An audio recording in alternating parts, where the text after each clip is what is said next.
তো দেখো প্রথমেই আছে underline the words that indicate a group of people animals or thing taken as a whole.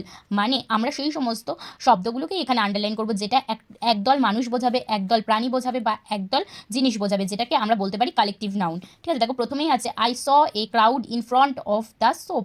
আচ্ছা, crowd মানে কিন্তু এক দল বা এক ঝাঁক বলছে। ঠিক আছে, তাই জন্য আমরা এখানে কোনো একটা দল বোঝাচ্ছে, মানে আমাদের যে কোনো জিনিসের দল বোঝাবে। ঠিক আছে, মানে এক ঝাঁক দোকান আমি দেখতে পেয়েছিলাম, সেটাই বোঝাচ্ছে। দেখো টুতে আছে এই herd of cattle is passing by. এখানে হিয়ার্ড মানে কিন্তু এক দল। ঠিক আছে, তাই জন্য কোনো কিছু দল বোঝাচ্ছে। দেখো থ্রিতে আছে our school cricket team has won.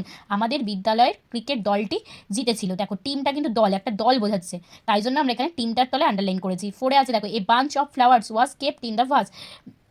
এক গুচ্ছ ফুল আমি ফুলদানিতে রেখেছিলাম। তো এখানে ফ্লাওয়ার্সের কোনটা বোঝাচ্ছে? বাঞ্চ, এক গুচ্ছ ফুল, তাই জন্য বাঞ্চটার তলায় কিন্তু আমি আন্ডারলাইন করে নিয়েছি। তো আমি এই ভিডিওটা এখানেই শেষ করলাম। নেক্সট অ্যাক্টিভিটি তোমাদের জন্য খুব তাড়াতাড়ি আসছে, ততক্ষণ পর্যন্ত